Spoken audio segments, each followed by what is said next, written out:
자, 오늘 강의 주제 이렇습니다. 재테크는 타이밍 싸움이다. 우리는 항상 뭔가를 해보려고 하다 그만 타이밍을 놓쳐서 가격이 올라서 이렇게 되면 어떻게 돼요? 떨어질 때까지 기다려야 되나 이런 생각들 많이 하잖아요. 자, 타이밍 싸움에서 우리가 이길 수 있는 그런 방법이 뭔가 있는지 한번 보시자고요. 최근의 현황 동향을 한번 보죠. 자, 이 신문 기사입니다. 오세훈 효과 서울 넘어 인천까지, 서울 넘어서 인천까지 새 아파트 신고가가 속출하더라. 서울 재건축 등 아파트값 들썩이자 부담 느낀 수요자 인천행, 이거 기사에 나온 얘기고요.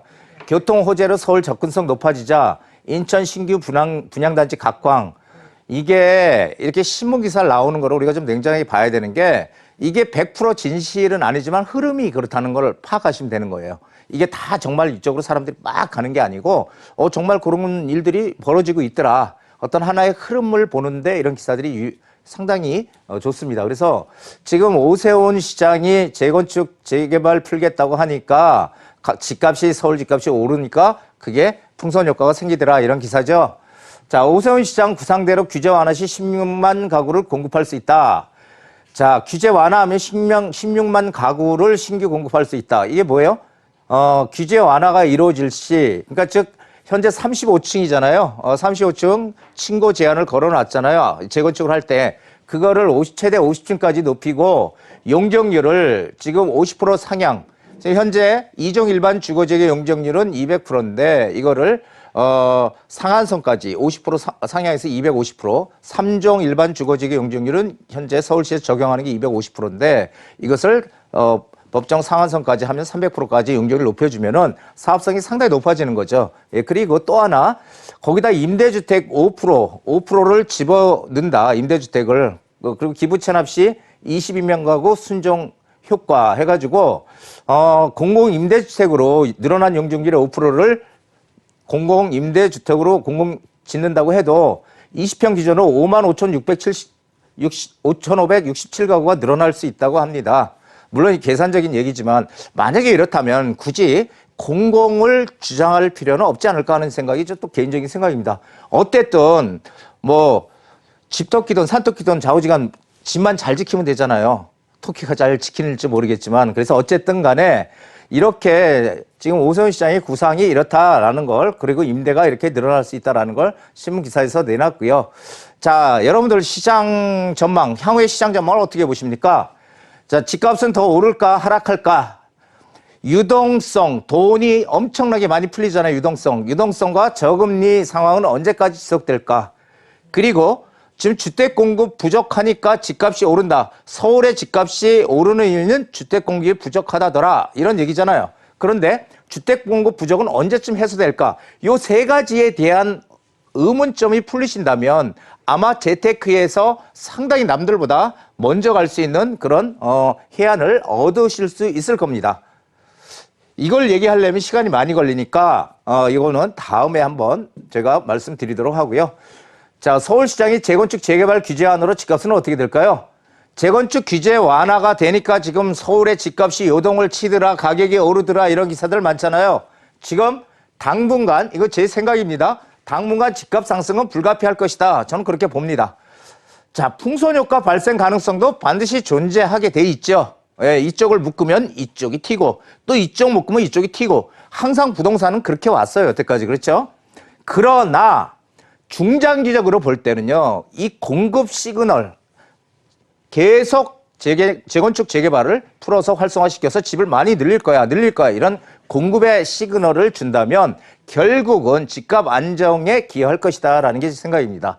단기적으로 보지 말고 중장기적으로 보게 되면은 오히려 효과가 충분히 있을 것이다 라고 저는 생각이 돼요. 자, 서울 집값이 오르는 근본적 이유, 아까도 말씀드렸죠. 수요에 비해서 공급이 절대 부족하다.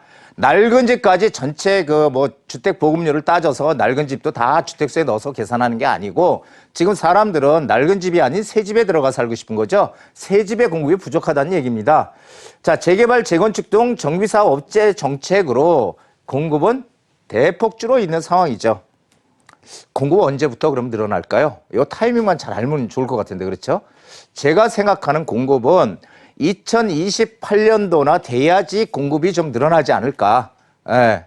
지금 정부에서 예상하는 건 한 2026년 얘기하지만 신도시, 상기 신도시 2026년도에는 조금 힘들 것 같고요. 한 2028년도 되면은 상기 신도시들도 지어지면서 공급이 늘어날 것이다. 자, 수요자가 원하는 곳에 공급을 늘리면 가격은 안정될 것이다. 이건 너무도 지극히 당연한 논리입니다. 자, 우리 앞으로 이 정책을 펴는 분들이 이런 생각을 좀 하셨으면 좋겠어요. 수요자가 원하는 곳에 공급을 해주는 거지, 수요자가 원하지 않는 곳에 공급을 해주면 뭐가 생겨요? 미분양이 생기는 거죠. 그래서 이런 기본적인 내용을 좀, 잘들 좀 판단을 하셔가지고 하셨으면 좋겠다는 게 생각이죠.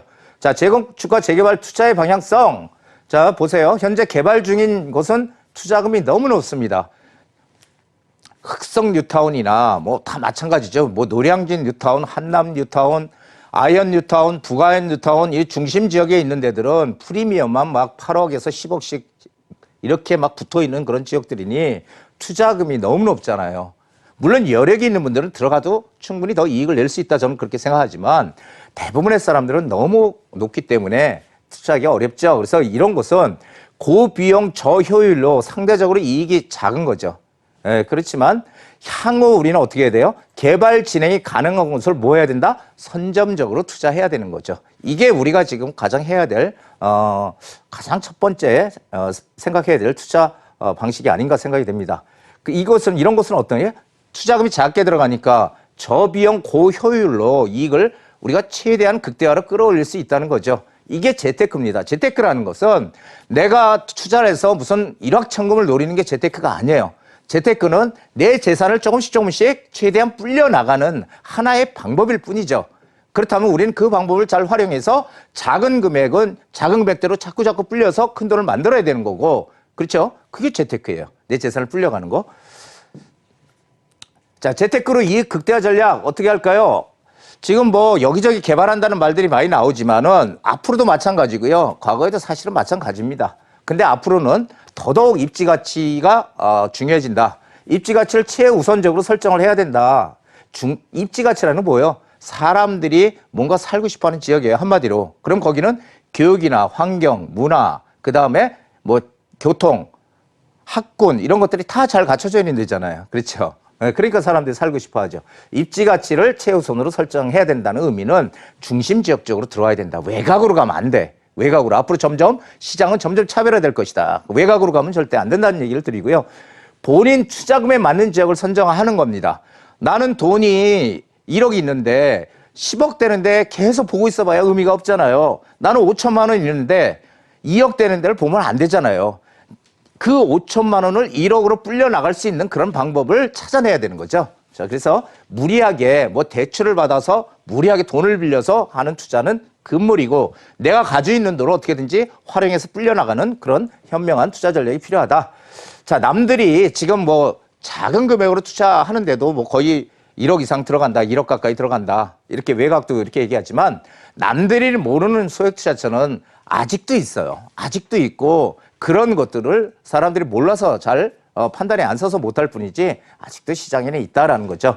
그리고 늘 말씀드렸지만 한강변에 단독주택 빌라 밀집 지역, 물론 이런 지역은 돈이 2억 이상 들어가는 곳들입니다. 투자금이. 이런 것들은요, 해답은 분명히 있는데 투자금이 많이 들어가는 거죠. 그렇지만 여기서도 어떤 한강변이, 어느 지역의 한강변이가 중요하듯이 옥석을 가리는 그런 지혜가 필요하다는 거 제가 늘 말씀드렸죠.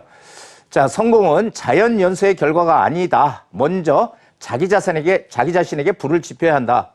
부동산 투자도 마찬가지입니다. 가만히 있으면 누가 밥 먹여주는 거 아니거든요.